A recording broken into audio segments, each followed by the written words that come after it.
pour ces causeries auxquelles nous sommes très, très attachés, auxquelles pourvoient naturellement avec un soin, une efficacité que, vous savez, Lise Lantignac, administratrice de la maison, et sur lesquelles nous jetons, la secrétaire générale Jacqueline Sanson et moi-même, un regard attentif et bienveillant, et en vérité reconnaissant pour ces rencontres qui nous semblent précieuses. Il ne s'agit pas de conférences à Bercy, la prochaine fois sera peut-être à Bercy, mais pour l'instant, nous sommes dans notre décor pour des causeries à quoi nous sommes très attachés.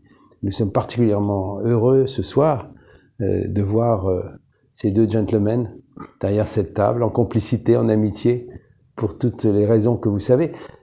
Georges Vigarello, vous l'ignorez pas, a été le commissaire magnifique de notre exposition Focus. Vous savez tous, parce que vous êtes des fidèles, que régulièrement, 2 fois par an, nous faisons des expositions à la fois ambitieuses et néanmoins résolues à rester dans les dimensions que ce musée permet, et qui sont l'occasion pour nos amitiés de se retrouver ici, de se rencontrer.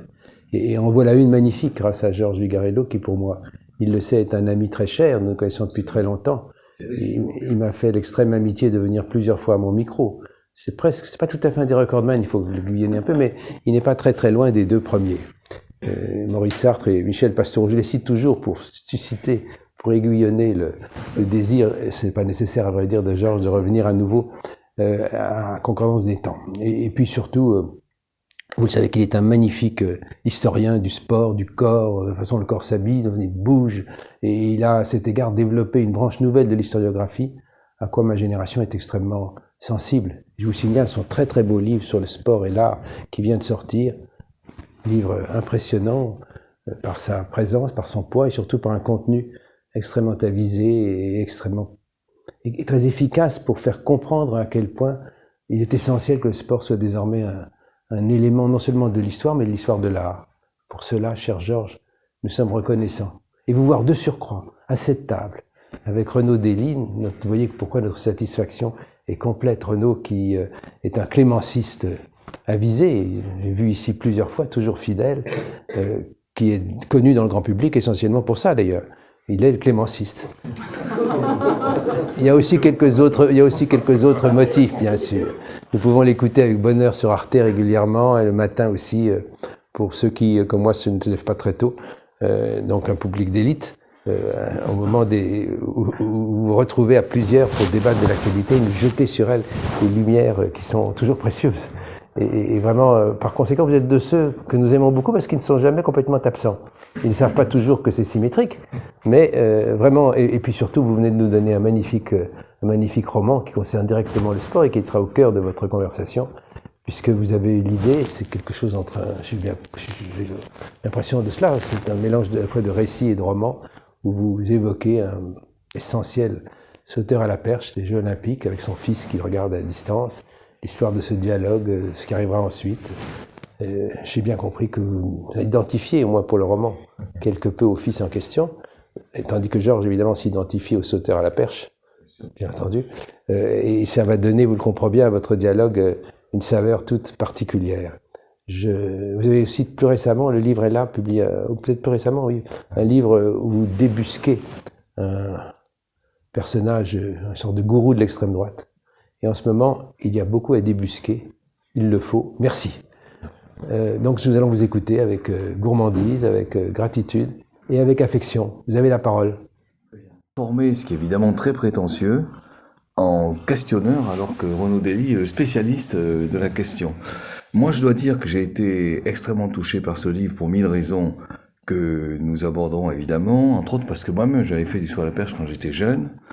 Mais c'est un livre qui est très touchant, en particulier, c'est peut-être par là qu'il faut commencer, par la passion que vous parvenez à exprimer de façon extrêmement forte, cette passion ressentie quand vous étiez enfant, pour le sport en général, pour la perche en particulier, et une passion que je trouve extrêmement riche pour 2 raisons.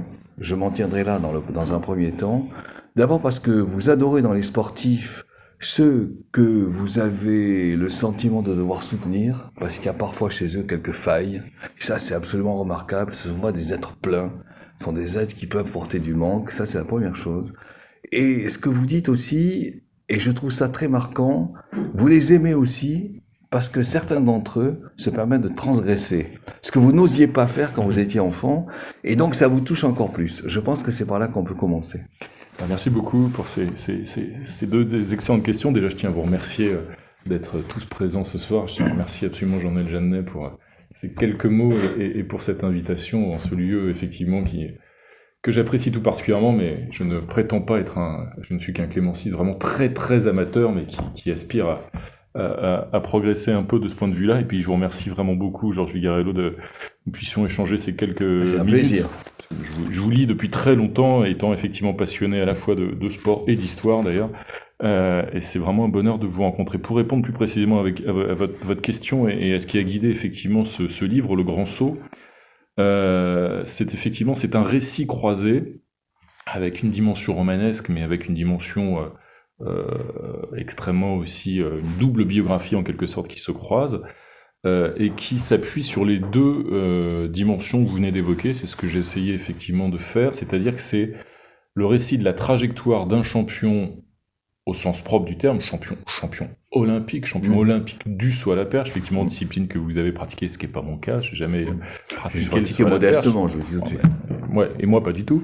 Donc un champion de très très haut niveau, mais qui au-delà du champion est effectivement un personnage extrêmement attachant, plein de failles, de blessures, d'interrogations. Donc il y a une dimension très humaine, et je pense qu'il y a une dimension très humaine d'abord dans la pratique du sport, et au-delà d'ailleurs dans la recherche de l'exploit, du succès, de la victoire, et donc évidemment aussi de la rencontre avec la défaite, avec l'échec, avec la blessure. Et c'est vrai que cette dimension-là m'a toujours particulièrement intéressé, c'est-à-dire ces individus qui essayent de se surpasser, mais qui parfois échouent, se blessent, se heurtent donc à un certain nombre de difficultés, de malheurs, etc. Et en l'occurrence, ce champion, c'est donc Pierre Quinon, qui fut en 1984 le premier champion olympique français de saut à la perche.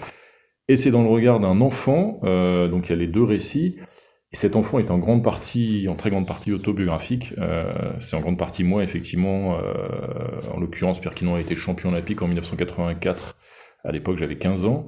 Et effectivement, cet adolescent, ce jeune garçon de 15 ans, était un garçon assez introverti, très réservé, et qui lui-même vivait dans un environnement familial que je décris, que je raconte dans le livre, assez instable, on va dire, assez perturbé, parce que ses parents étaient d'ailleurs assez fragiles même, voilà, très fragiles même. Et donc, pour se sortir de cet environnement assez instable, eh bien, ce jeune garçon admirait peut-être encore plus les champions en général, le sport, la performance, et plus particulièrement celui-ci, ce Pierre Quinon, dont le triomphe en 1984 a correspondu avec une période qui était, on va dire, assez sombre dans l'adolescence de ce jeune garçon. Oui, il y a une scène extraordinaire où vous annoncez la performance à votre mère, et votre mère n'est pas vraiment dans le coup, et donc elle est un peu distante, et ça vous touche, ça c'est remarquable. Il y a une dimension qui est effectivement très personnelle, très autobiographique, et vraiment en grande partie... vraiment très largement autobiographique, c'est-à-dire que les parents du narrateur adoraient leur fils et réciproquement, mais ils étaient extrêmement l'un et l'autre fragiles, et en particulier effectivement ma mère, qui est très présente dans le livre, était quelqu'un de profondément dépressive et qui a eu beaucoup de difficultés à vivre, voilà. Et le jeune garçon que j'étais à l'époque ressentait la fragilité, l'angoisse par rapport au destin de ses parents, et ce qui l'a conduit d'ailleurs à être, je pense, mûr assez jeune, parce qu'il fallait un peu gérer un certain nombre de choses. Et c'est vrai que parfois, à travers le sport, il s'adresse à sa mère en particulier, mais sa mère n'est pas là, parce que sa mère est profondément malheureuse, en fait. Et donc le sport permet aussi, et je pense que ça c'est un mécanisme, comment dirais-je, une mécanique, un processus qui est d'ailleurs universel, qui ne tient pas simplement à ce récit-là, mais je pense qu'il y a le sport comme d'autres activités, surtout quand on est jeune, on peut admirer un chanteur, un peintre, un musicien, un écrivain, etc., ou un sportif qui peut permettre de sortir du quotidien et d'un certain nombre d'angoisses, c'est vrai que l'adolescence de surcroît est en règle générale un âge où les angoisses sont assez fréquentes, et ça permet justement de se sortir d'un univers quotidien un peu sombre parfois. Et donc c'est vrai que ce jeune garçon, admire tout particulièrement ce champion qui lui permet de sortir, et le récit commence sur une scène justement où Pierre Quinon est champion olympique. Alors la compétition à l'époque en 1984 se déroule à Los Angeles, donc le décalage horaire fait que la compétition a lieu au milieu de la nuit en France. Et ce jeune garçon est au chevet de sa mère qui va pas bien du tout dans une petite maison de vacances en Corse à l'été 84. Et dans cette atmosphère très sombre, eh bien le maillot bleu du champion olympique de saut à la perche qui s'élève au milieu de la nuit au-dessus d'une barre de 5,75 m à l'époque, si je me trompe pas. Voilà, c'est comme une lueur aussi dans l'adolescence un peu sombre à ce moment-là. Donc j'ai essayé d'entrecroiser les deux récits parce que c'est vrai que ça se répondait un petit peu en miroir en quelque sorte, parce que ce champion de surcroît effectivement a ensuite révélé un certain nombre de failles, de blessures, jusqu'à une fin tragique, mais c'est un personnage passionnant, même au-delà d'ailleurs de ses performances sportives. Quand même.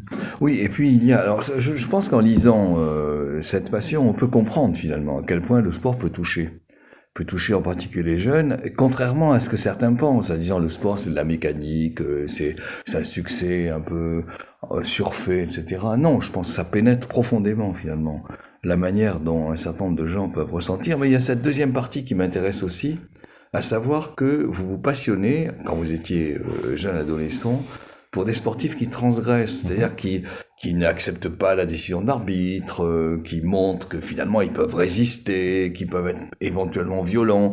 Et c'est d'autant plus intéressant que vous mettez en perspective le fait que vous, adolescents, vous hésitiez précisément à transgresser. Exactement, c'est-à-dire que c'est là aussi les deux récits se répondent. Et c'est vrai que moi, adolescent, pour ce qui est du narrateur, qui est donc très largement autobiographique, j'étais effectivement un adolescent extrêmement sage, très introverti. Je pense que c'était lié aussi au caractère un peu tempétueux justement de mes parents, qui étaient... ma mère était donc assez sombre, assez dépressive, et mon père était quelqu'un d'extrêmement généreux, mais qui brûlait la vie par les deux bouts, et un peu excessif, absolument très charismatique, mais pas très raisonnable, on va dire, c'est le moins qu'on puisse dire. Et donc moi, j'aspirais beaucoup à ce moment-là à pas me faire remarquer. C'est-à-dire que voilà, l'idée d'être dans la mesure du possible un bon élève, de travailler, d'être ponctuel et de ne jamais sortir des rails. C'est pas de cours sécher, jamais. Je ne séchais pas d'ailleurs. Anecdote qui n'est pas dans le livre énorme. Mon père était tellement truculent, généreux et en gros me laissait faire ce que je voulais, etc. Que en début d'année scolaire, je me souviens qu'à l'époque, ça épatait mes camarades scolaires. Oui, c'est cité dans le texte. Ils signaient, dans le carnet scolaire, vous aviez des mots d'absence, ils signaient des mots en blanc au début de l'année pour me dire, bon, écoute, tu me dérangeras pas pendant l'année, comme ça, donc ils m'en signaient 20. J'en ai jamais utilisé un, en fait, voilà. Et quand je disais ça à mes camarades, ils me disaient, mais c'est incroyable, tes parents te laissent, voilà. Donc bref, ce petit garçon, cet adolescent est très sage, très rangé, très introverti. Et effectivement, il aime pas se faire remarquer, on va dire, en gros, et pour résumer, et je pense que ça explique aussi cet intérêt que j'avais, cette passion, un intérêt, vraiment une passion. Ah oui, c'est une passion.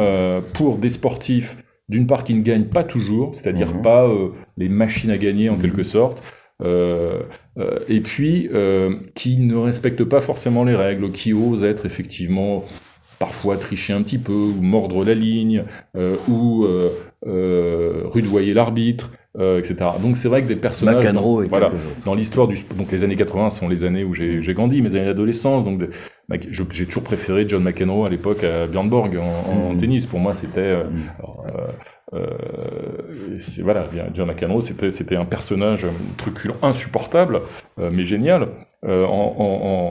En football, qui était une autre de mes passions, j'ai toujours adoré un champion qui était vraiment un tricheur, il l'a montré, mais qui était un génie aussi, qui était Maradona. Diego Maradona était un mauvais garçon, un bad boy effectivement du football, mais qui osait faire des choses incroyables, etc.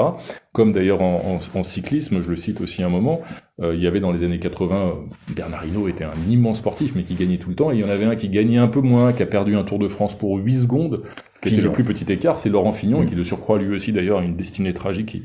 Il est mort prématurément d'un cancer, et ce personnage, et lui aussi il avait d'ailleurs une mauvaise réputation, il avait un sale caractère, parfois il y avait des brouilles avec ses adversaires, etc. Donc voilà, j'ai toujours préféré des champions du type, mais parce que je pense que le narrateur s'identifiait beaucoup à ces champions qui osent...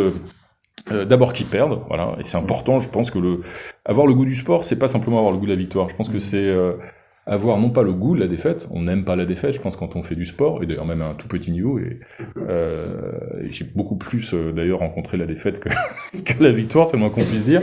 On n'aime pas ça, mais il faut savoir la supporter, la surmonter, la digérer même parce qu'elle forge. Et évidemment, c'est pas valable uniquement en sport, mais je pense qu'au premier chef, c'est une des raisons pour lesquelles je pense que le sport est vraiment un apprentissage. Mais je rebondis sur la défaite parce qu'effectivement, enfin, là, je cite des exemples personnels, si vous voulez. Effectivement, la particularité de la défaite sportive, c'est qu'elle s'inscrit dans votre corps et qu'elle laisse une trace et qu'elle laisse un souvenir dans votre corps, comme quelque chose qui manque et que vous ne pouvez plus rattraper et qui, je crois, vous marque davantage, me semble-t-il, je dis ça avec beaucoup de prudence, vous marque davantage qu'une défaite qui pourrait être de type intellectuel. Vous voyez, ça j'ai le sentiment. Il y a une autre question que je trouve très intéressante dans votre texte, si on reste un instant sur Quignon, qui est peut-être plus banal si vous voulez, mais qui confirme, cela dit, le fait qu'un champion, ça crée un processus d'incarnation, parce que c'est un lieu d'histoire, c'est un lieu de psychologie, c'est un lieu d'approfondissement de la personne, etc. L'autre question, c'est le fait que Quignon a un parcours a priori extrêmement brillant, et ce parcours est lié aussi, et ça me paraît important, au fait qu'il entre à la fois sous l'influence de Jean-Pierre Perrin, mais vous n'en parlez pas beaucoup, et en revanche sous l'influence de son père, qui est un ancien champion de 400 mètres junior de France, et qui le conseille et qui le suit. Et je pense dans le sport, ce type de relation, en quelque sorte, à la limite paternelle, si vous voulez, joue un rôle également important. Il y a une relation père-fils, effectivement, que j'ai essayé de raconter, puisque j'ai évidemment... Vous avez beaucoup enquêté d'ailleurs, voilà, ça on l'a pas assez dit, mais c'est très important, c'est une enquête extrêmement précise. De profession, en fait, étant journaliste, c'est vrai que je commence toujours, j'ai assez peu d'imagination, et je commence toujours par essayer d'aller vérifier... je vous laisse dire, sur l'imagination, moi je crois qu'elle est très présente. Bon. Et en l'occurrence, effectivement, j'ai beaucoup enquêté auprès de ses proches, de sa famille, j'ai les amis, les enfants, les amis de Pierre Quignon, etc. Je suis retourné, ça d'ailleurs, mais ça c'était après la sortie du livre, un moment extrêmement émouvant, une signature dans le village où a grandi Pierre Quignon, où tout le village était là, et notamment son premier prof de sport, le premier prof qui lui avait offert une perche, etc. Tout le monde était présent, il y avait des générations, c'était passionnant, c'était extrêmement émouvant. Et effectivement, vous avez raison, il y a dans la dimension, dans l'ascension de Quignon, il y a un rapport père-fils qui lui est assez conflictuel par rapport à celui du narrateur. Par rapport à celui du... Le narrateur a un rapport avec son père qui est beaucoup plus... il y a comment dirais-je, le père est assez écrasant, mais il est profondément généreux. Donc voilà, il y a un vrai rapport de dépendance du narrateur à son père. Alors qu'il y a un rapport beaucoup plus conflictuel entre le père de Pierre Quignon et Pierre Quignon, qui fait d'ailleurs qui est assez classique aussi, qu'on a déjà rencontré dans l'histoire, c'est-à-dire, et pas uniquement en sport d'ailleurs, un phénomène assez classique, c'est que cet ancien champion, vous le disiez, mais d'un niveau relativement modeste, évidemment au regard de son fils qui lui va devenir champion olympique, va toujours encourager, soutenir, entraîner d'ailleurs son fils, probablement, sans aucun doute, même avec un peu la volonté ou le sentiment de s'accomplir à travers la réussite sportive de son fils. C'est-à-dire que Pierre Quignon est le champion olympique que son père aurait aimé être très probablement, et donc il va le rudoyer. Voilà, il va pas le ménager du tout, mais c'est vrai que ça va aider. En l'occurrence, Pierre Quignon a progressé, mais en même temps, dans cette trajectoire de Pierre Quignon, elle est fulgurante parce qu'elle est éphémère aussi. C'est là qu'on retrouve la chute, la défaite, les blessures, etc. Parce que Pierre Quignon, il est champion olympique en 1984, mais à l'époque, c'est pas du tout le favori d'ailleurs de la compétition. Il bénéficie aussi du fait que les soviétiques boycottent les Jeux olympiques de Los Angeles en 1984. Donc Sergei Boubka, l'immense champion de l'époque, qui à l'époque avait déjà commencé sa carrière, n'est pas présent. Et ce qui fait que ça va nourrir d'ailleurs, y compris chez ce personnage, Pierre Quignon extrêmement fragile, plein de failles, le sentiment d'être un peu un imposteur. Ça va le travailler, oui, absolument. Et ça, vous le dites très très bien. Mais finalement, ce qui me paraît... Moi j'insiste bien sur cette relation père-fils, parce que je trouve qu'elle est importante, et que, de surcroît, elle a quelque chose de physique, si vous voulez, de corporel. Vous voyez, le père cherchant, vous le dites très très bien, à se prolonger. Alors, est-ce qu'on peut dire un mot, quand même, de la fascination pour la perche ? Parce que, ça vous le dites, enfin, il y a une sorte d'envol, de recherche du ciel, bon. Et il me semble que les perches nouvelles, c'est-à-dire celles qui sont constituées en fibres, et dont on voit l'extraordinaire élasticité quand on regarde les images à la télévision ou en film, ou quand on regarde en réalité, mais les voir dans le détail sur l'image filmée, c'est encore plus frappant. C'est que finalement les perchistes ne manquent pas de force dans la mesure où il faut que, je ne veux pas rentrer dans les détails techniques, hein, allez-y.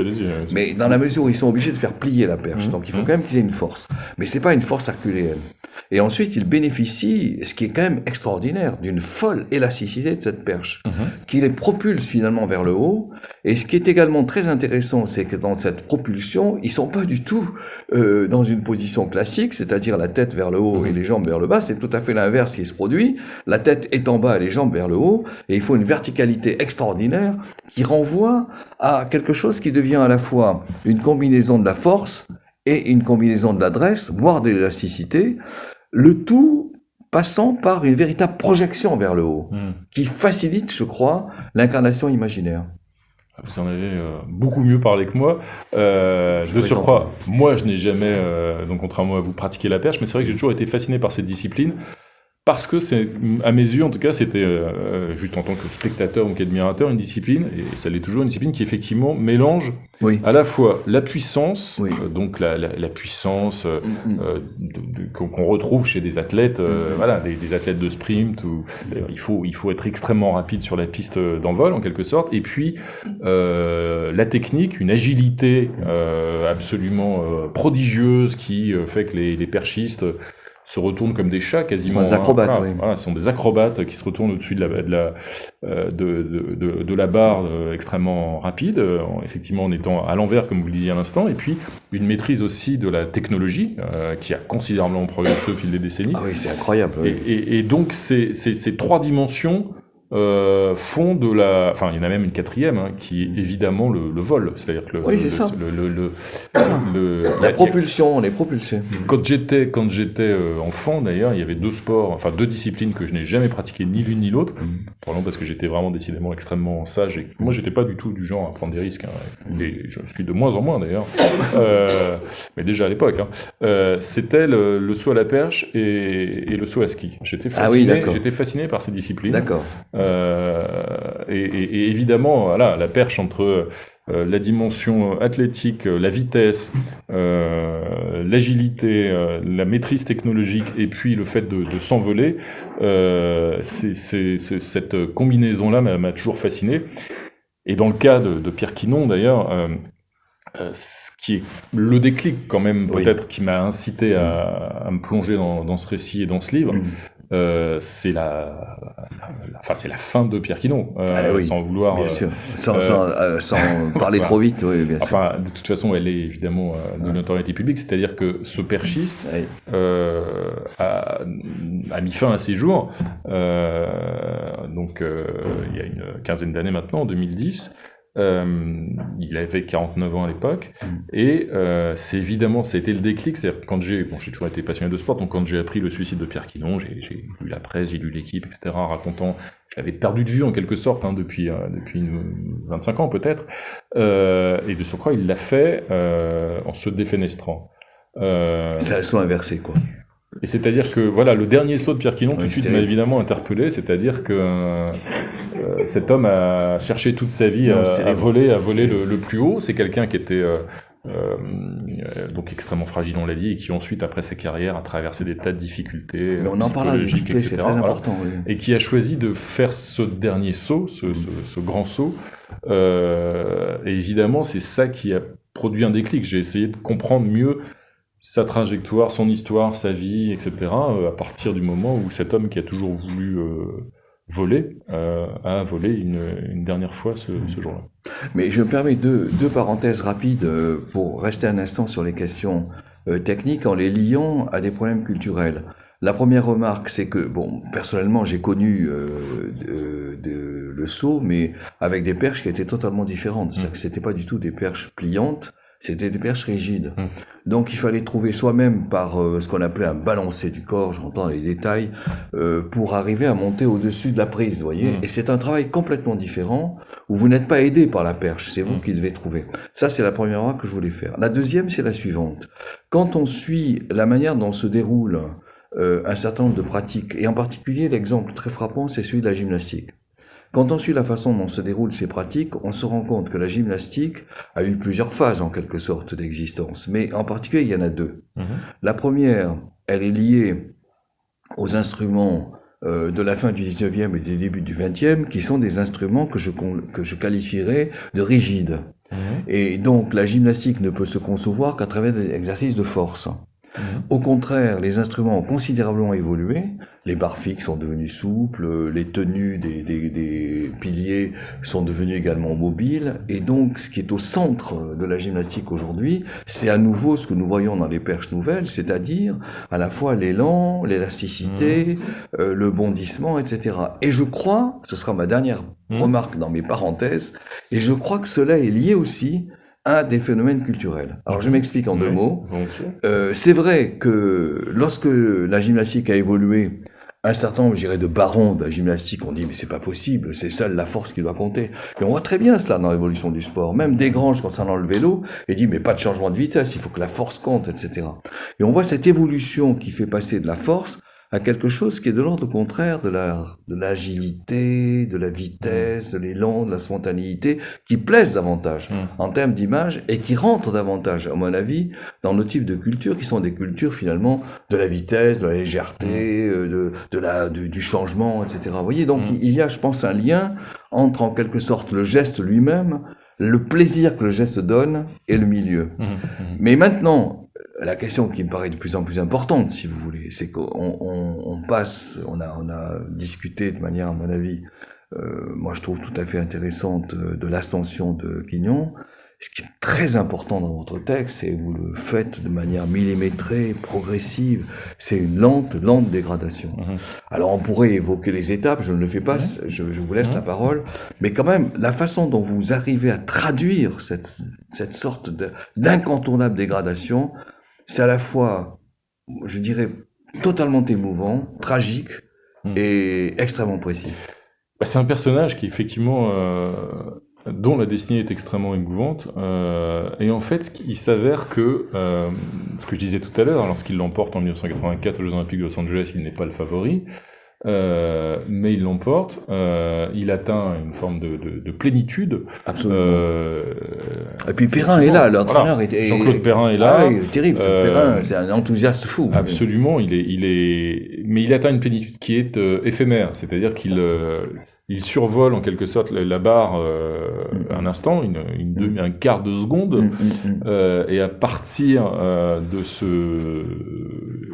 cette plénitude atteinte un quart de seconde un jour d'août 1984, c'est la chute. Et on a le sentiment d'ailleurs, et il lui-même, alors il l'a jamais formulé comme ça, mais tout le récit que j'ai pu faire, l'enquête que j'ai pu mener auprès de ses proches, qu'il a toujours essayé de retrouver ce sentiment de plénitude fugitif, éphémère, champion olympique de saut à la perche, et qu'il il y a quelques lueurs parfois, il y a des lueurs, mais ce ne sont que des lueurs. Et cette chute, elle commence évidemment, puisque c'est le sport, et on retombe sur le corps, justement, c'est d'abord son corps qui le lâche. C'est-à-dire que très vite, il va commencer à accumuler des blessures, il va être blessé très fréquemment, et il a, dès l'année... Je vous interromps, parce que, excusez-moi, non, ce qui est important, justement, c'est qu'à Los Angeles, il a quand même déjà une blessure. Bien sûr, et il la surmonte. Ouais.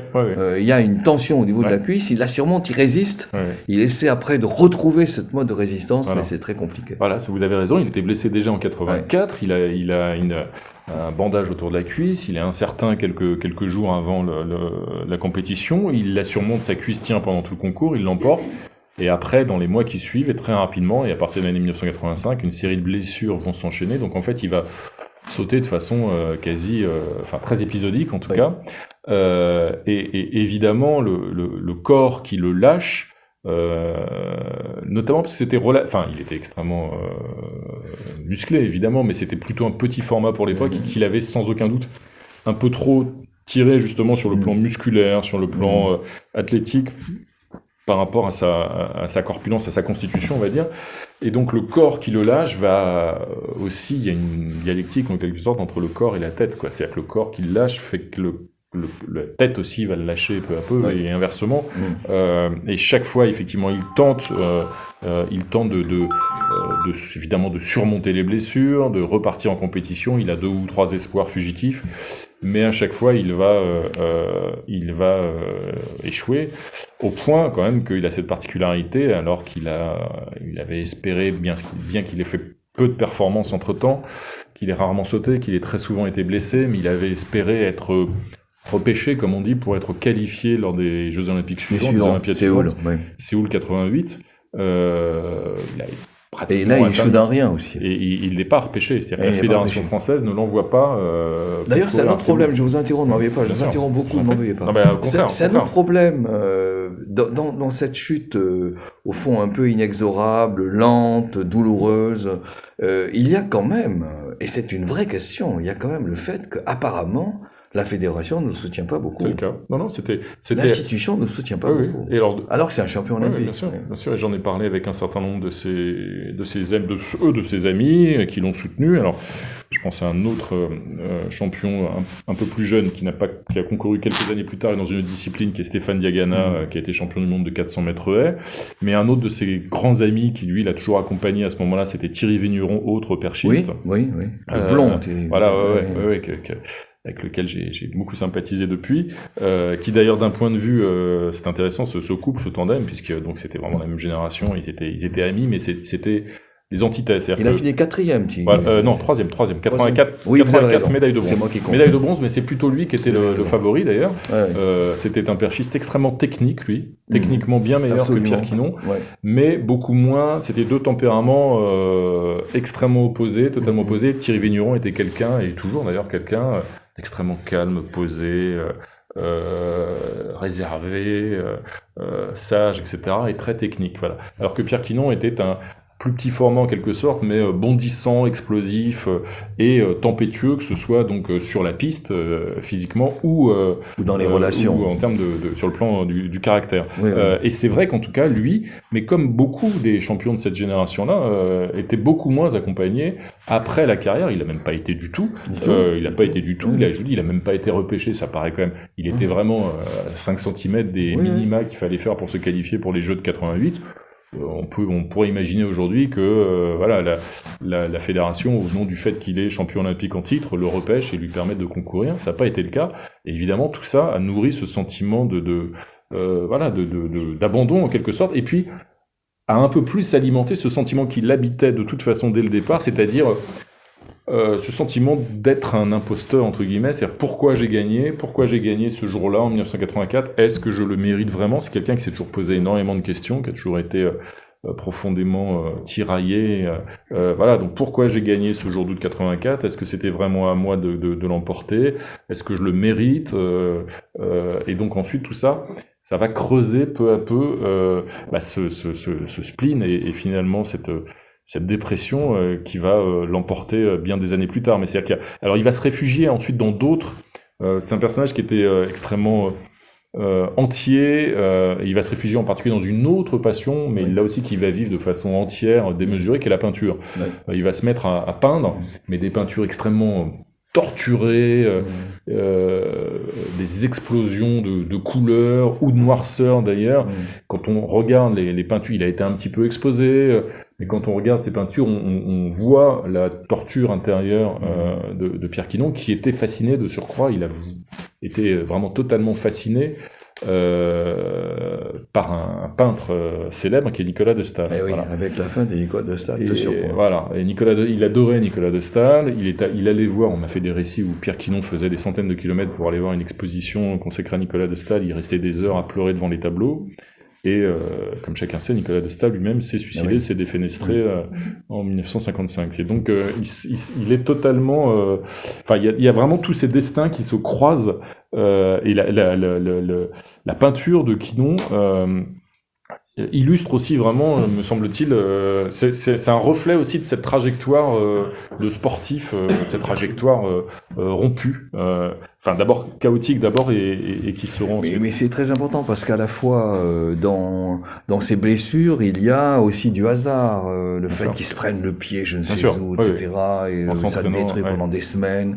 Il y a le non-soutien du collectif. Et puis il y a effectivement, alors ça c'est très important parce que vous le détaillez, je trouve de façon absolument passionnante. Il y a cette sorte de faille personnelle. Et qui est curieuse, vous le dites très bien, c'est une faille personnelle, mais en même temps, dans chaque cas, c'est une sorte d'engagement entier dans une nouvelle pratique, comme si sa personne devait se livrer totalement à la pratique qui arrive. Mais il n'y a pas que la peinture, c'est que il découvre la moto, donc il va faire des kilomètres et des kilomètres pour retrouver le Grand Nord, comme si ça lui permettait, il y a la fuite aussi, comme si ça lui permettait d'exister de façon plus intense. Donc il y a la moto, il y a aussi des investissements dans des métiers, je sais plus ce qu'il fait, charcutier, je sais plus quoi. Et le rugby, à un moment donné aussi, il s'investit complètement dans le rugby. Là, il se blesse. Donc c'est intéressant de voir comment finalement ces champions, en tout cas dans son cas très précis, ont des failles où ils s'engagent de façon totalement entière dans des pratiques nouvelles, avec des risques que cela comporte. La moto, il a failli se tuer, etc.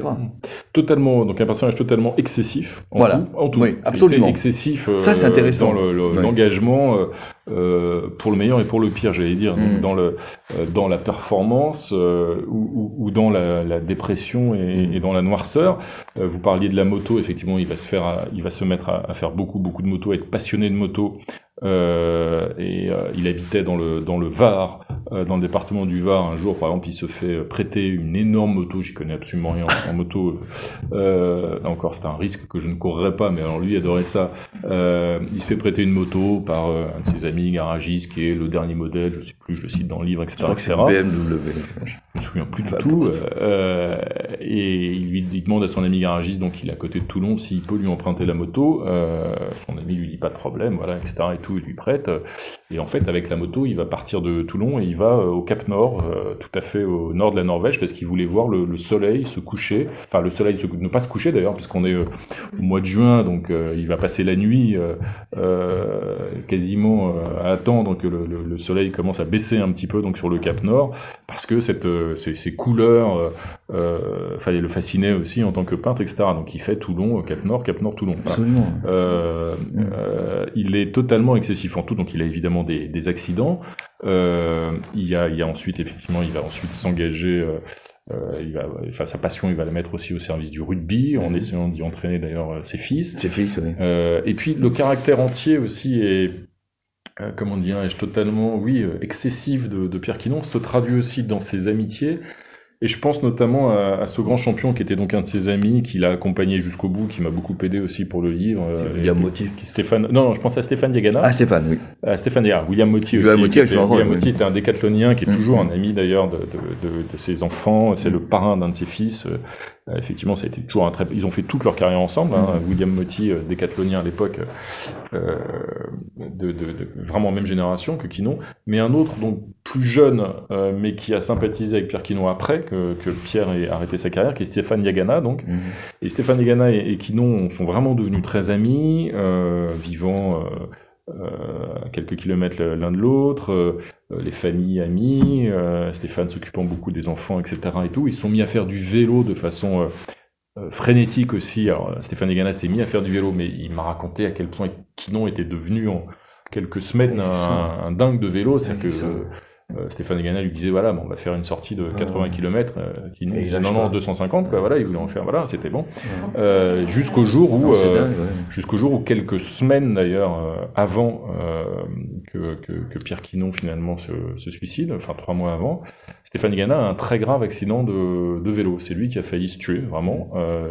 Il habite à Vence et en descendant, il a pris une voiture de plein fouet et il a passé des semaines à l'hôpital. Et c'est le visage qui était extrêmement atteint. Le visage était extrêmement atteint. Il a passé des semaines à l'hôpital et Pierre Quinon s'est précipité dans la seconde à son chevet. Et il y a des scènes qui m'ont été racontées par son entourage, par ses amis, etc. Moins par Stéphane qui était plus pudique sur. Mais on a le sentiment quasiment, c'est un peu comme ça que j'essaie de le raconter, que au moment de l'accident de son ami, voilà, et il s'en veut. En quelque sorte, on le voit dans les scènes, dans le Quinon, il est plus que meurtri par l'accident de Stéphane Digana, et se demandant pourquoi c'est arrivé à son ami et pourquoi c'est pas plutôt lui qui devrait être dans cet état, etc. Et tout. Et je pense que ça aussi. Alors ensuite, Stéphane Digana est sorti de l'hôpital, ils se sont revus, ils ont fait une soirée. Stéphane lui a acheté un tableau, etc. Et tout. Oui. Mais Quinon s'est suicidé quelques semaines plus tard. Voilà. Oui, parce que, en fait, ce qui est également très fort dans ce texte, c'est, bon, on l'a dit, c'est ce sentiment d'être un imposteur, qui apparaît quasiment au moment des JO, et qui le fait, du coup, refuser tout un ensemble Bien sûr. de situations, appelons-les de reconnaissance, y compris des apparitions dans des grandes émissions à la télé, etc. Mais ce que je trouve aussi très important, c'est quand même le fait que, bien sûr, c'est un homme particulièrement sensible. Alors. Et donc, il y a une relation, je dirais, amoureuse très forte dans sa vie. Et la manière dont il agit avec cette sorte de double vision, à la fois proche et en même temps complètement habité par autre chose, etc., fait que malheureusement, cette liaison se défait. Et je pense que c'est également très important dans le livre, sûr, parce que c'est un autre attache, si vous voulez. Bien sûr. Sur le plan privé, sur le plan privé, sur le plan intime, oui, sur le plan de l'affect. C'est quelqu'un qui avait une quête d'absolu permanente. Voilà, il était dans une quête d'absolu, donc d'où cette vie d'excès.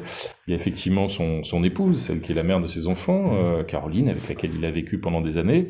Et puis ils se sont séparés.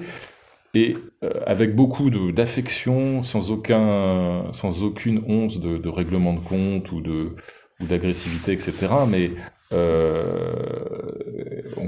et j'ai vu son ex-épouse, j'ai vu les enfants, etc. On comprend à quel point Pierre Quinon était dans la vie quotidienne, je pense, insupportable à vivre. Ben oui, voilà. Oui, et elle l'a supporté, elle l'a aidé, elle l'a beaucoup soutenu aidé. pendant très très longtemps. Elle était elle-même, et c'est comme ça qu'ils sont connus. Oui, elle était athlète. Elle était elle-même athlète au départ, et ensuite elle s'est blessée assez rapidement. Effectivement, elle s'est consacrée en grande partie à la carrière de son mari. Et il était tellement psychologiquement instable qu'effectivement il était épuisant au jour le jour. Voilà, épuisant au jour le jour. Et donc il voit qu'il est en train de faire échouer son mariage.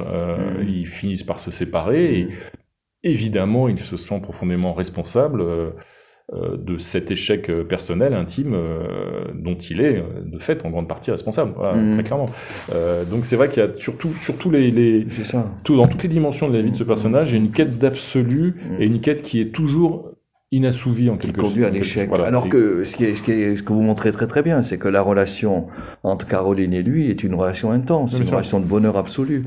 Et son propre fonctionnement psychologique rend quelque chose qui semblait totalement idéal impossible. On a le sentiment que dès qu'il atteint une forme de succès, de plénitude, je sais pas, de sérénité peut-être, il fait tout pour que cet état ne se prolonge pas. Et il fait tout pour le fait qu'il le fait inconsciemment, c'est sa nature, plus ou moins consciemment en tout cas.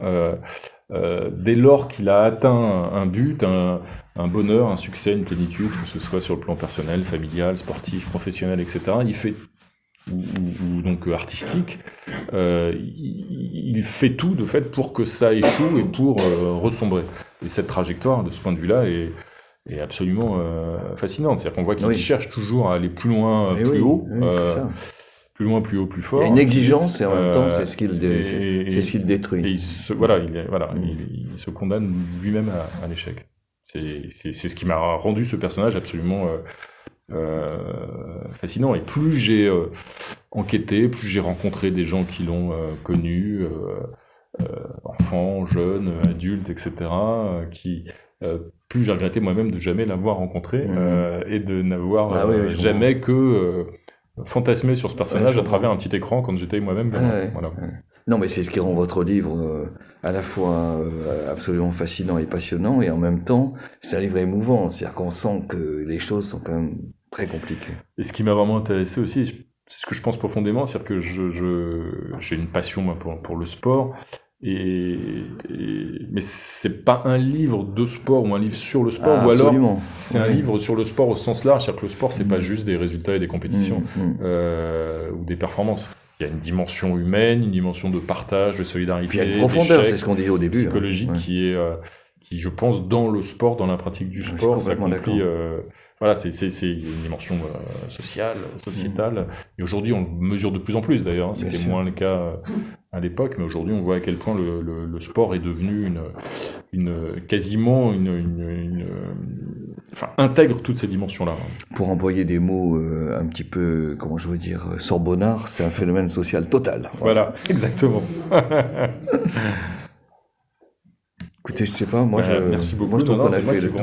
Non, je vous remercie chaleureusement. C'est moi qui vous remercie beaucoup. Non, c'est un plaisir d'échanger avec vous. Je suis vraiment ravi que ça vous ait plu. Ça m'a plus que plu. Merci beaucoup. Je pense beaucoup. qu'il y a des questions, effectivement, après cet exposé. Magnifique. Après, j'en aurais une qui est un peu exogène par rapport au sujet qui concerne Clémenceau et Renaud. Ouais. Mais ce phénomène total, c'est ce que largement Georges Vigarello a contribué. Je ne sais pas, mais en tout cas, c'est vrai, oui, c'est ça. Et c'est magnifiquement montré. C'est gentil, merci beaucoup. Oui. Alors, vous avez sûrement des questions après ces magnifiques propos. Il fait surgir un personnage dont je veux dire, j'ignorais à peu près la trace. Je crois qu'il y avait une question de Marc Sanson. Marc Sanson. Pourquoi vous n'avez jamais rencontré Pierre Quinon ? Alors, je peux pas vous répondre. J'aurais pu, effectivement.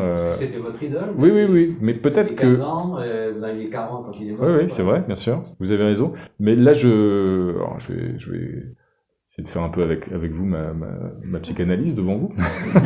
C'est peut-être justement parce que c'était mon idole. C'est-à-dire peut-être que, je sais pas, peut-être que c'est probablement ça. C'est-à-dire que j'ai fantasmé sur ce personnage comme sur quelques autres, et j'aurais pu effectivement chercher à le rencontrer. Et je pense qu'il y a deux dimensions en réfléchissant et en poursuivant ce travail psychanalytique avec vous. Il y a cette dimension-là, c'est-à-dire que l'admiration que j'avais pour ce personnage fait que probablement le fait de mieux vaut éviter de rencontrer peut-être parfois une idole de jeunesse, de peur de ne pas retrouver exactement les rêves dans lesquels on s'était inscrit. Et je pense aussi que donc c'est lié à une période de la jeunesse du narrateur très particulière que le narrateur, donc en l'occurrence moi, avait en grande partie enfoui. Voilà. Donc il y a des choses qui étaient et je m'en suis rendu compte au fil du travail d'écriture d'ailleurs, c'est-à-dire que comme les deux récits s'entrelacent, se répondent l'un l'autre, il y a celui de Quinon qui est nourri essentiellement par une enquête journalistique, avec quelques éléments romancés pour ce qui concerne l'enfance en particulier, mais sinon, ou mise en scène ensuite, et puis il y a le récit du narrateur qui est nourri plus par un travail psychanalytique, si j'ose dire, c'est une d'autre forme d'enquête, et en fait, en écrivant, j'écrivais en fait, moi étant journaliste, j'écrivais d'abord Quinon. Et alors, je dois remercier et louer d'ailleurs l'aide de mon éditrice Clara Dupont-Mono, romancière, c'est elle qui m'a édité, parce que c'est Clara qui m'a dit, mais dès le départ, quand je lui ai raconté l'histoire de Quinon, qu'elle ne connaissait absolument pas, même si j'ai essayé de lui raconter la trajectoire du personnage comme ça, elle m'a dit, mais pourquoi ça te parle ? Pourquoi ce personnage te parle ? Et en fait, elle a appuyé sur un bouton qui a renvoyé à mon adolescence. Et en fait, la façon dont j'ai écrit ce livre, j'écrivais d'abord les chapitres, enfin les passages consacrés à Quinon, et ensuite j'introduisais dedans le narrateur en miroir, et au fil de l'écriture, il y a des choses qui étaient totalement enfouies depuis 35 ou 40 ans, et qui ont rejailli, enfin depuis, en l'occurrence, il y a aussi à peu près 35 ans, qui ont rejailli au moment de l'écriture voilà. Et je pense que c'est aussi peut-être pour ça que j'ai pas cherché à le rencontrer ensuite, c'est que j'avais enfoui une grande partie de ces années 80. Autre question ? Je vous dis ça. Oui, je vous en prie.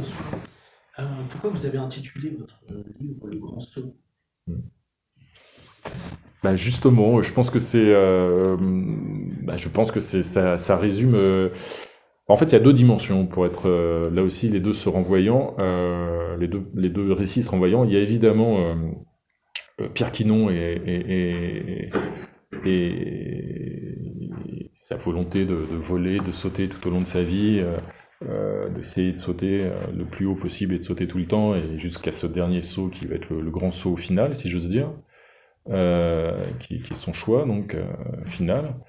Et puis pour ce qui est de la vie du narrateur, le gamin, l'ado qui a 15-16 ans à l'époque, il y a à ce moment-là, donc dans cette deuxième moitié des années 80, des parents donc un peu, qui vont disparaître prématurément en fait, voilà. Et le pressent d'ailleurs, l'adolescent, il sait très bien que ses parents, qu'il adore, et c'est réciproque, sont beaucoup trop déraisonnables pour avoir une espérance de vie extrêmement longue. Et en fait, voilà, il le sait, le gamin en question.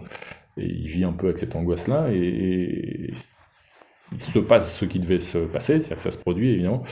Et en fait, il comprend, il comprend, c'est instinctif, hein, c'est instinctif d'ailleurs, c'est qu'en fait, c'est le moment de faire le grand saut. C'est-à-dire que la vie, elle est aussi faite de deuil, de blessures, d'épreuves, et puis elle nous forge, tout ça, ça nous forge. Donc c'est pas du tout triste, ça, de ce point de vue-là, parce que c'est en même temps, c'est ces épreuves, et c'est, voilà. Et donc le narrateur aussi fait en quelque sorte le grand saut, voilà, sans jamais avoir pratiqué la perche. Autre question, interrogation. Alors, moi, je dirais que, puisqu'il était dans une famille, entre guillemets, dysfonctionnelle, personne, enfin, je sais pas, d'après votre récit, avec ce côté complètement obsessionnel, est-ce qu'il n'a pas été diagnostiqué bipolaire? Est-ce que les psychiatres ne s'en sont pas penchés sur son cas quand il a dû en rencontrer quand même? Il aurait pu être accompagné. Enfin, je veux dire, je suis pas du tout médecin, ni psychiatre, et bon, ce que vous décrivez ressemble Bien à sûr. la bipolarité. Et alors moi je ne suis ni médecin, ni psychiatre, ni spécialiste de ça, mais alors il a été, je le raconte, bon il a quasiment pas été soigné, il a été plusieurs fois en maison de repos, etc. et tout, un peu interné, etc. Il y a des scènes que je raconte. Oui. Mais ce que vous dites, c'est ce que m'a dit Stéphane Diagana. Je l'ai pas écrit comme ça dans le livre, mais Stéphane Diagana, donc aussi proche, ami, et qu'il est toujours d'ailleurs avec la famille, etc., et qui est vraiment un personnage extrêmement attachant et formidable, et qui a été meurtri par le décès de Pierre Quinon. Avec le recul, 15 ans plus tard, il m'a dit qu'il pensait qu'effectivement Pierre aurait probablement dû être diagnostiqué bipolaire, ce qui se soigne maintenant, notamment je crois avec du lithium. Déjà, Voilà. déjà à l'époque. Voilà. vraiment. Oui, voilà. En tout Non, cas, c'est à l'époque, il n'a pas été diagnostiqué comme C'est tel, vrai. il a été très mal suivi, et voilà, c'est probable. On le sent dans le livre, on sent qu'il y a, Ouais. il y a une double. Ouais. Oui, totalement, oui, vraiment de face, totalement. D'autres curiosités, d'autres questions? Juste un commentaire. À mon avis, quand on est médiocre ou nul de chez nul, le gros avantage, c'est que lorsque l'on tombe, on ne tombe pas de bien haut.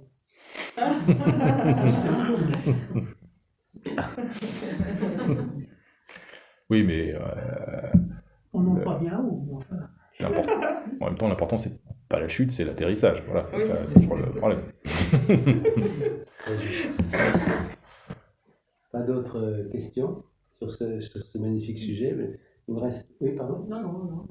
Non, je changeant de sujet, puisque vous nous avez donné cette très belle bande dessinée sur Clémenceau et que vous êtes ici là où vous savez que vous êtes, je serais content de savoir comment vous avez organisé ce dialogue de façon qui n'était visiblement pas bipolaire, mais assez avec notre cher Tigre. D'où vient l'origine de votre affection et puis comment ce commerce a-t-il été en vous mis en place pour nous donner cette bande dessinée? On sait que maintenant il y a 20% de la librairie française bien sûr. qui est bande dessinée. J'appartiens à jury de la bande dessinée historique. Je vois arriver des albums en grande quantité. J'ai même besoin maintenant d'un périscope pour continuer à respirer. Et donc je serais très curieux de savoir comment vous avez eu cette idée et ce qui sont les racines de votre succès. Alors à l'époque, parce qu'elle a déjà quelques années, cette biographie en bande dessinée, donc je l'ai co-signée avec Jean Garrigue, que vous connaissez. Oui, le historien, voilà. le membre de notre conseil d'administration. Et en fait, donc Jean que j'avais rencontré déjà quelques années avant. Moi, j'avais commis avant quelques bandes dessinées, mais à caractère beaucoup plus humoristique, enfin quelques scénaristes, puisque quelques scénarios, hein, que je pratique pas plus le dessin que la perche. Je ne sais absolument pas dessiner, mais donc pratiquant le journalisme politique, j'ai commis quelques scénarios de bandes dessinées enquête, à caractère souvent un petit peu humoristique, sur divers présidents qui sont succédés, Nicolas Sarkozy, François Hollande, Emmanuel Macron aussi d'ailleurs après, sur des aspects assez folkloriques parfois de leur carrière respective. J'en ai fait une aussi d'ailleurs sur la famille Le Pen, ayant beaucoup travaillé sur l'extrême droite. Et il s'avère que j'ai toujours été, je suis journaliste, donc je vis par procuration, c'est-à-dire que je suis pas sportif, j'ai jamais pratiqué, mais j'aurais bien aimé. Je suis pas historien, mais j'ai toujours été passionné d'histoire et j'ai toujours lu beaucoup les historiens et j'ai fait un tout petit peu d'études d'histoire, mais là aussi, je vis vraiment par procuration. Et donc, j'ai toujours été passionné d'histoire. Comment est-ce que je suis tombé amoureux, entre guillemets, de Clémenceau? Je ne saurais pas vous dire exactement. Moi, je viens d'une famille qui est très passionnée d'histoire. J'ai toujours grandi dans les livres d'histoire, etc.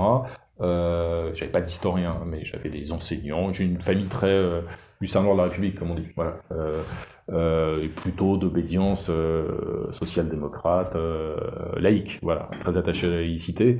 Donc tout ce concours, ce milieu familial et social fait que je me suis intéressé assez tôt à Clémenceau, comme à d'autres figures avec lesquelles il a d'ailleurs parfois été en conflit, hein, je pense à Jaurès ou à quelques autres.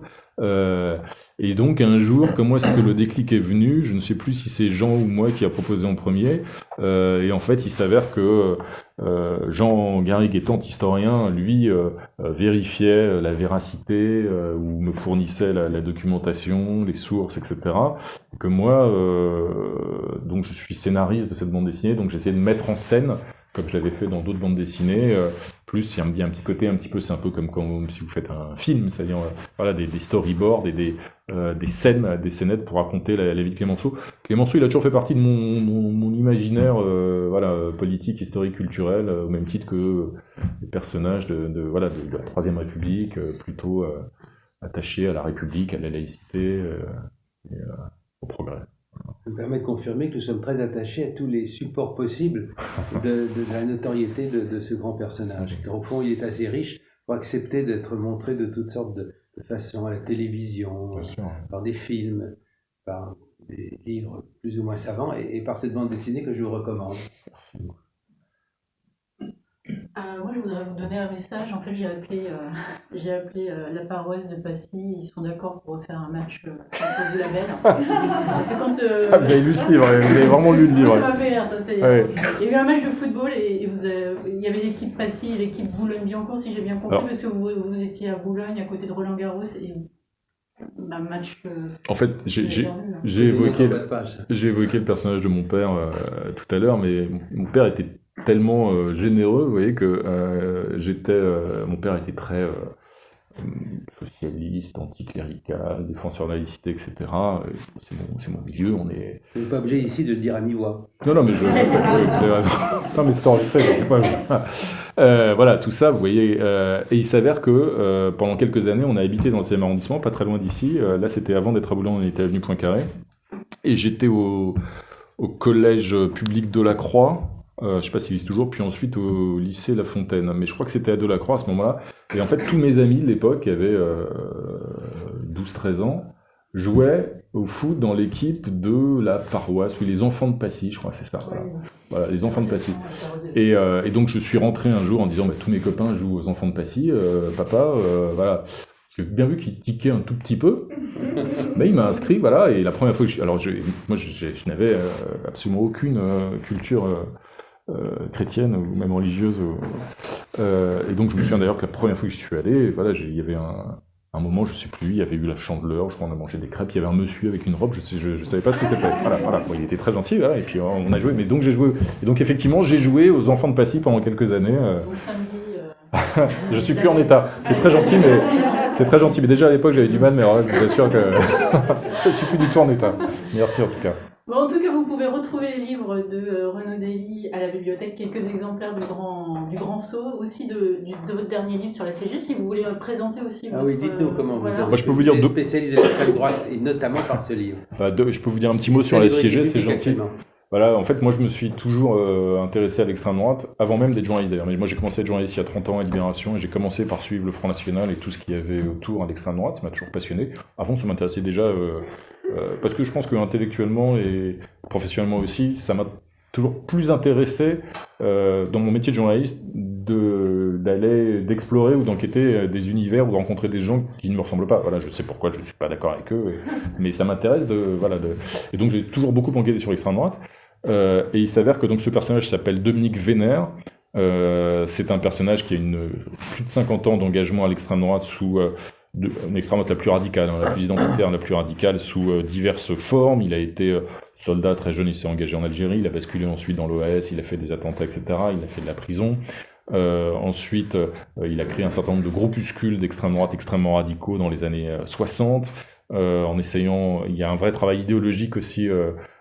Et puis ensuite, il était en quelque sorte un peu autodidacte, mais il se voulait historien. Il a écrit des livres d'histoire, mais avec une lecture assez biaisée, on peut dire, d'histoire. Enfin, en tout cas, voilà, défendant en tout cas toujours le même projet idéologique. Il a créé des revues d'histoire à l'époque, dans les années 80, 90, etc. Et puis, bon, il y avait d'autres dimensions du personnage. Mais ça n'a jamais été quelqu'un qui était... il s'est jamais présenté non, il s'est jamais présenté à une élection, etc. Bref. Mais en tout cas, c'était en quelque sorte un idéologue d'extrême droite très influent, mais en retrait.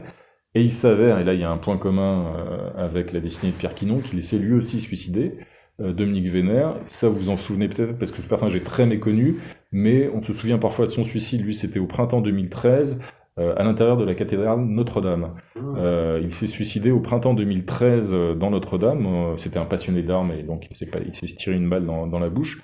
Et en l'occurrence, c'est un suicide qu'il voulait, non pas lui, il n'était pas du tout bipolaire, enfin, j'en sais rien d'ailleurs, mais en tout cas, c'était un geste qu'il voulait politique pour appeler l'Occident à se réveiller contre, on va dire, un gros trait, ce que vous avez déjà entendu parler du grand remplacement, on va dire contre la disparition programmée, selon lui, de l'Occident. Il vivait dans cette phobie, en gros, quasiment depuis sa naissance. Et donc, il a un certain nombre d'adeptes, d'ailleurs, encore aujourd'hui. C'était, voilà, et alors, l'ultime paradoxe, enfin, la destinée de ce personnage absolument fascinante, c'est que c'était une extrême droite païenne. C'est-à-dire c'est un tenant d'identité européenne, païenne, très anti-chrétien. Notre-Dame, néanmoins.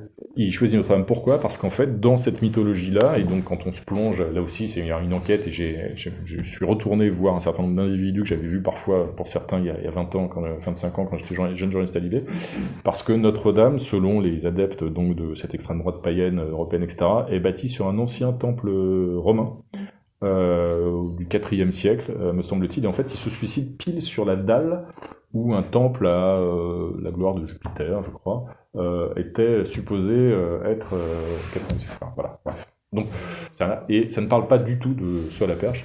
Et juste un dernier point, là vous ne trouverez pas en reflet un jeune adolescent admiratif qui regarde avec une larme à l'œil la destinée de cet individu, ça n'a rien à voir. Voilà. Eh bien, s'il n'y a pas d'autres questions, observations, il me reste à vous remercier au nom de toute notre équipe chaleureuse et reconnaissante pour votre venue à tous les deux. Vraiment, merci beaucoup, je vous applaudis. Merci beaucoup. Merci à vous.